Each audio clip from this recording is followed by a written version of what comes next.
This is Isaiah Cruz, aka Bella Noche, here for Cocktails and Contours. I'm here with my very, very special guest, Apocalypta. Hello, world. She is a brilliant makeup artist, and she's actually responsible for my face tonight, and I am serving you all kinds of mermaid realness because that is what I am. But as is tradition in Cocktails and Contours, we start off with the toast, and we've been doing makeup for hours, so I didn't feel like making an actual cocktail, so we're just settling with a nice glass of Cabernet. But cheers, girl. Cheers. Thank you so much for being here. Thank you for having me. Of course. So fun actually getting to paint your face. I'm so glad that you had fun with it. I've known Apocalypta for about 6 months. No, it's been longer than that. It's been longer than that. Yeah, it's coming up on a little bit. I have been wanting her to paint my face for forever. She does amazing, amazing looks, and we were in a competition together, and that was where I first met her, and she came out the first night with some Monster High doll realness, and I was just like, yes. So we're kind of going back to the roots of Cocktails and Contours. It started off as a makeup swap thing, and it's kind of evolved a little bit from there. I'm just finding the video so we can share it. There we are. Share, share, share. Yes, so thank you everyone for tuning in and watching. Today, we're gonna, like I said, we're gonna go back to our roots a little bit, and we're gonna be talking about makeup and the amazing effects that I'm not gonna say a little bit of makeup because it takes a lot of makeup to look like this, but the effects that you can do with makeup, it's actually kind of crazy, and I would have had no one better to discuss this than with you. Thank you. Again, like, look at this face. Look, the eyes, everything is just soft and brilliant, and so, like, not your normal style of painting. So it's kind of fun that you have that in your repertoire too. So what was your start in makeup? How did you dive into that world? Well, it's really funny. I've always really been into horror and effects and Halloween. I couldn't tell. No? What? Nothing. But no, so I went to a art high school, and where'd you go? LaGuardia High School for Music and Art. Come on, theater. No, they had a Halloween costume contest, and little old competitive me won scariest costume my whole 4 years going there. That's amazing. What was your favorite one? My favorite one, I did this whole like frost demon look, and I've never done prosthetics at that point, and I did 2 horn prosthetics and this whole like ice effects thing. So that's amazing. Yeah, you fun. Should see the stuff she does with prosthetics. There's this one like she has like 2 faces coming off of her face. It's kind of insane, but insanely cool. So from there, did you get into makeup right away? Did you look at other stuff and just landed in makeup? How was that journey? It was a total accident. After high school, I started working at this costume shop in Manhattan called Apocalypta. And I started there when I was 18. Wow. I was 18 when I started there. And I remember, like, I'd always wanted to kind of specifically work in their makeup department, and I was kind of, like, floating. I was kind of like a regular sales associate. And there was this one year where they hired an outside makeup artist to do makeup applications on our customers for the first time ever. And 3 of their makeup artists bailed, and they were like, hey, we know you do makeup on yourself. Jump into this. I'd never done makeup on another person before. Did you live? I was horrified. Fucking oh, sorry. No, you can curse. We love that. No, it was a blast. It was life-changing. I kind of found out how much money I could actually make doing makeup on other people. So I was like, well, that's for real, though. That's for real. Some of these makeup artists, especially like the special effects makeup artists, are there. They make some coin. Do you watch that show, Face Off? I do, actually. What do you think of it? I love it. I'm friends. When are we going to see you on it? That's like your RuPaul's Drag Race. Kind of. I can see it. It's hard living in a New York apartment and being able to like sculpt your own prosthetics and have your own little studio. I can imagine, but I would love to see you on there and compete as like a drag queen. Oh, my goal in life is to do both. Like, if I could somehow... Would you watch that? My roommate is obsessed with Face Off, and he got me into it. I would love to see a drag queen on Face Off. Oh, it'd be great. Exactly. But yeah, I have friends on it, and I even dated one of the past contestants. Scandal. Can we know who? Yeah, I'll just leave it at that. I hate mysteries. I'm pretty sure if you go on my Facebook and scroll back enough, you'll find it. He's tagged in the post, ladies and gentlemen, if you want to know what Face Off contestant he dated. Just takes a little research. That's what journalism is about, right? Exactly. Cheers to journalism. Make you guys work for it. I will throw it out there though, so I'm not necessarily known for my beauty makeup. I normally kind of focus on character and special effects. Yeah. But this is the fastest I've ever done my own makeup, hence the boy brow. I was running a little late, so I banged this out in like 45 minutes. 45 minutes, look at that face. It's gorgeous. And I told her before when she was doing it, I was like, I've never seen you look so soft before. It's gorgeous, and you still look demonic. That's a feat. Theme. Yeah, exactly. You're like one of the hot demons that like seduces men and they don't realize you're a demon yet. I love it. Succubus. A succubus, yes. So it reminds me of that South Park episode. So when did so you were working in Apocalypta, and what was you had this makeup challenge that you were horrified to do. How did it turn out? Turned out great. It was fun getting to, because at that point I had been doing makeup for my own photography work, and while I was in high school, I would create little characters and scenes and setups. So it was fun getting to create some of my own characters and designs onto other people. Yeah. And people tended to really respond positively to that. And it kind of evolved into its own thing. The following year, they asked me to actually run it. And then the year after that, I started managing the whole entire department, starting their own cosmetic line, and just kind of built it from there. That's amazing. One of the things that I love doing, this show in particular, is when you talk to performers and drag queens, you find out their backstory. One of the things I've noticed is that all of your talents that you inherently had when you were younger, all of them, you use them in drag. Absolutely. Like, every single thing that you thought was just a hobby, that you thought was just like, I guess I'm good at that, but I'm not going to do it. You use all of it. And that's what makes all these queens so different. Yeah. So I love hearing that. I love hearing what your elementary and high school talents were that now you're using for your real life and for your drag especially. I think that's amazing. Yeah, no, I've been lucky in that a lot of the different skill sets that I did kind of come into really benefited me in the long run. Yeah. So having had the photography background, having had the graphic design background, when I started marketing the lipstick campaign for Apocalypta, I was able to shoot all the images and also do all of the posters and design work for it as well. Tell that fun story you told me earlier about that shoot and what you got from it. Wait, which one? Your face. Oh. So we're just going to preface. He was part of this makeup campaign. I'm sure his face was flawless. It was a new lipstick line, correct? But tell the rest of the story. It's one of my prized possessions. I did a campaign where I shot all the different drag queens who had lipsticks named after them, and I did a self-portrait of myself as well, since I was sporting the black lipstick from that collection. And my roommate, knowing my slight vanity obsession, ended up actually getting me, for my birthday, a quilt with my face actually printed on it. My first reaction was just like, oh, now you can invite people over to come sit on your face. That was my first. Little did I know that's like exactly what I tell people when they come over. I'm so sad that more people don't find that funny. No, there's always like that awkward silence of a. That's like when you grab a lamp and you're like, lighten up. Exactly. That's what I do. Okay, so. Well, you're not at Abracadabra anymore. No. What do you do now? I am the general retail manager for Alcone Company, and it was life-changing. I couldn't be more blessed to work for the company that I do. That's so involved in the industry. Like they've been doing this for a minute, but they're so supportive of their artists and their freelance careers, and I just couldn't ask for anything better. That's great. It's great. I actually went in last week and saw you there, and he helped me pick out this glitter that has changed my life. Like, you think I'm joking or being dramatic. I am not. For everyone out there who's like knows makeup and you pick up something and you try it and you're just like, oh my god, it's incredible. We got to use a little bit of it in your look today, actually. I started it as the base for your lid. And so if anyone has any makeup questions, first of all, we have an expert right here. So we are following comments. If you guys have any questions, if you guys want to know anything about me or her, or just a quick question like, how do you contour? Feel free to leave a comment and we will gladly answer that for you.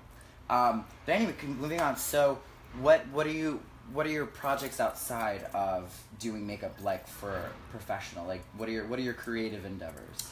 Honestly, my creative endeavors kind of span more into the fine art world, and that's kind of where my kind of goal set really is at the end of the day. I want to do more photography, which is kind of what I always started out in, and I don't know if you guys have ever seen or been to Sleep No More. I love Sleep No More. That's like, it used to be a New York City hidden gem. Yeah. And now it's gotten so popular because it's so cool. Yeah. But yeah, it's incredible. But that kind of like interactive art where it's immersive and you're kind of like transported into your own world, that's the kind of art that I want to start producing, where it's my photographed images, but right in front of the image is a whole scene and set designed around it with a live model installation and like, Thank you. All the planes of the face were just like, it made my job easy.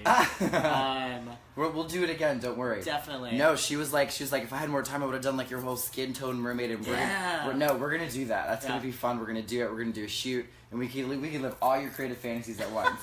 I'm about it. Cheers to creative fantasies. Cheers. Again, this is kind of more of what I do. This was a quick 40-minute. I mean, I wish that I could do makeup in 40 minutes and look good. Yesterday, I had a show at Rock Bar yesterday. I was guesting with my friend Precious Envy, and I thought the bar opened at 5. They had this awesome little dressing room downstairs. I was like, no problem. I'm not going to rush. I will get ready.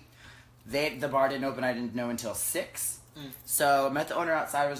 He's like, I'm sorry I kept you waiting. I was like, no, it's fine. I'll get ready. We'll have time. And he's just like, oh, did you get the memo? We're starting a little early. I was like, nope, I didn't, but of course we are.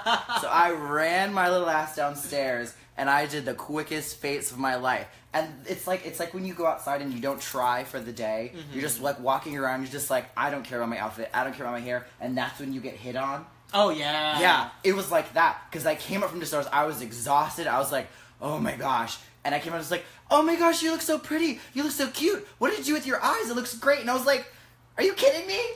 Can I tell you, like... It's the struggle's real. Okay, so I rarely ever look like a human. That's one thing to, I know, you almost resemble one today. Almost. Almost, kind of. But, I gotta say that, like, the times when I'm in full-on, like, drag monster prosthetic, I get hit on so heavily. Oh, there's so many freaks around. They're just like, I want that. Craziest thing. Like, I was in like a lizard demon face, and apparently the bodysuit I was wearing got somebody really excited. Like, literally. It's fascinating who's out there. There's something for everybody. Absolutely. And the weirder you are, the more you realize, oh no, there are niche brands everywhere. There's like, girl, if a guy can turn himself into a lizard, get all those tattoos and sharpen his teeth, you've seen that thing, right? I have, absolutely. He has fans all over the world. And it's like, that's what I'm saying, just be yourself, be unique, because there is someone who is going to live for you, whatever you're doing. And so, stay true to your brand and stay true to your art. I feel like Gia Gunn. I've said absolutely like 7 times. At least you don't have the nasal part. That's why it's tolerable. I'm so but speaking about art, yes.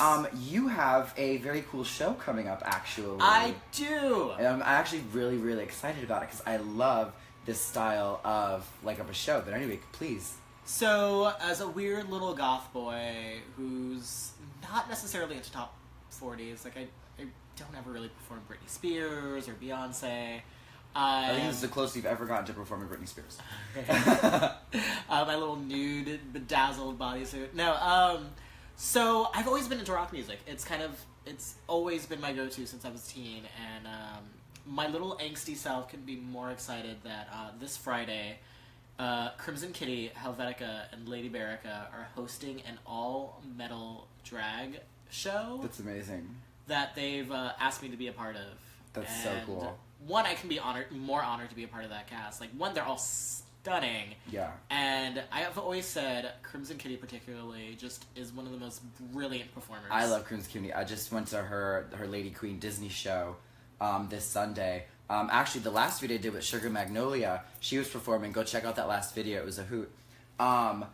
and it was all Disney themed. So of course my little heart was very happy. Yeah. And they all killed it. They all killed it. They all did 2 different performances, 2 separate Disney looks. Like, I could not have been happier. I showed up in my Ariel regalia, and I was livid. Her numbers are so smart. Like, it's what, like, you'll go to a drag show, you'll see, like, phenomenal dancing, you'll see humor, you'll see, like, just a good show. With hers are so intelligently done. She has an amazing brain. I live for her. I live for her. Crimson, if you're watching, I love you. But no, I'm excited for what I'm going to do for it. My look is going to be very different than what I look like right now. Oh, I can imagine. I expect spikes everywhere. That's a good assessment. That's not too... You know, I'm just observing. Journalist. No, I'm excited. No, that's super cool. Actually, I did bingo with Gilda Wabbit, who I've also had on here a while back when we were still doing the face swap makeup, and we did an all rock themed bingo show. Yeah. And it was a lot of fun, and I'm very, very happy that sort of style of music is appreciated in the drag community, because it should be. And like, I know this isn't like the most rock thing, but I've always fantasized of performing Bring Me to Life from Evanescence in drag, because when I was a little kid, like in high school, that was like the first rock secular thing that I was allowed to listen to. I lived for that song, and I had a blast. I was laying around. I lived. So I'm very, very excited that rock is, especially heavy metal, is alive in the drag community. Thank goodness. Good. Seriously, thank goodness. So what else are you up to? Do you have big plans? Do you have projects? Like, even if you're not up to anything, what are some things that you like want to do? Again, I know it sounds like a little bit of a broken record, but I'm just getting back into my photography. I am interested in getting new models, so if anyone out there is interested. That's an official casting call, ladies and gentlemen. Casting call. He's tagged in the status. Hit him up. Well, add the application in the link. You're right? Yeah, I mean, my work is a full-time job, and that is kind of my main top priority, so it does kind of pull away from some things, but yeah, just getting back into photography is kind of like my main go-to right at this moment. Photography is a special place in my heart. I took photography in high school for 2 years, and like the whole black room thing, and like doing the film inside the black bag and developing pictures, and I loved it. It was a very, very cool. It was probably my most fun elective that I took in high school. So photography has a special place in my heart. I remember in high school we had this kind of like makeshift like door that totally looked like something out of Star Wars. That's cool. So I would always have these like dramatic like Darth Vader-esque exits every time I left I'm such a nerd. I love it. No, we love nerds. I'm a huge nerd. You've seen my room. It's again going back to being unique and being yourself. Absolutely. Because if there is one thing that no one cannot say about you, is that you are not unique or not yourself. Thank you. No, seriously though, and I respect that. You know, when I was starting drag, you know, it's I'm gonna say this, and as a pretty girl I can say it. It's sometimes easy to be pretty. You know, it takes energy to be creative. And that's where I was just like, no, I need a thing. And that's where I came with the mermaid thing. And now it's more themed, and I'm experimenting with like colors and outfits. And I went fabric shopping for the first time last week with another drag queen friend of mine. And I've never been more inspired to sew in my entire life. That's like my goal for this year, is to like craft a garment. Yeah. So it's just, you know, you never stop growing and challenging your own creativity. What's something that you may not have tried yet, but that's something that you're just like, no, that's something I really want to I feel try like my hand at. You just said something really interesting, and I really do feel like right now with how mainstream drag has been getting, that I think that one of the most magical and interesting things about it has a lot to do with how many skill sets actually go into it. Like, there's not many art forms that involve so many other separate art forms to be combined into one. Exactly. Styling, costume making, hairstyling, makeup, performance. Yeah, that's insane. Like, we're fucking talented. All right. No, and even myself, like I'm confident in my makeup skills. I'm confident in my styling. I'm blessed to have a roommate that's like a phenomenal costume designer that I can like go to for when I have like. We're gonna talk about that, by the way. but like I'm not the best hairstylist, and there's like still they were like I find myself like even as I get older and like things about me get more polished, there's always something that I have to grow on, and I think that's beautiful. Absolutely. I've always said if you're not growing, you're dying. Yeah. You should always be working towards something new. You should always be challenging yourself and doing something that you haven't done before. And it's funny when people, because I like to travel, and people ask me, where's your favorite place to go? And my answer is always somewhere I've never been. It's just that we have a great, huge world out here. Even in New York City, there's so much to do in New York City. I try to challenge myself when I'm not performing. Go to a different bar. Go to somewhere you've never explored before. Go to a restaurant that you don't know if it's going to be good or not. Try that specialty cocktail that you don't know if it's going to be there the next time you come in, you know? Yeah. Even something as simple as that. I think it's so important that you go outside of yourself and make an effort to explore. Yeah. Even if you're just exploring yourself. And I feel like drag is nothing but self-exploration. Like, it's so interesting how that works out, isn't it? Yeah. It's like, wait, what am I exploring if I'm turning myself into demons and Right. monsters? I mean, like, what's actually back there? In she's living her Omen Buffy the Vampire Slayer fantasy. I know you watched that when you were younger. It's okay. Damn right. I love Buffy. Did you see that photo that they did, the reunion I photo? did. I lived. They look so so good. I was like, okay. Please just give me one more episode. I'll take it. I mean, they're doing some Will and Grace reunions. I feel like there's certain shows that just have that fan base and still that following. I think Buffy's one of them. That if they did a reunion, I would lose my shit. I would so lose my shit. Buffy and Game of Thrones, and like that's my life right there. I love it. So anyway, we're just about done here. Thank you guys so much for watching. Is there where can we find you on social media? You can find me on Instagram at k.ll. It's my first initial dot and the 2 letters of my last name. Artistry. So k.ll artistry, and then just Kenneth Lambellis at on Facebook. He's tagged in the status. And I'm so glad that we got to do this. Likewise. And no, seriously, this has been so much fun. Just like talking to you and getting to know you better. The more I hang out with you, the more I just love you. So thank you again so much for coming today. Cheers. I feel like fucking Cersei Lannister. My hand never left the wine glass this whole entire... You just need a balcony. You need a balcony. And just pursed lips. Told you, bitches. Anyway, guys, thank you, Split NYC, so much for watching. My name is Isaiah Cruz, a.k.a. Bella Noche. My special guest has been Apocalypta. You guys are fierce and fabulous. Keep being yourselves, keep being unique, and we will see you back here in 2 weeks. Have a good night, New York City.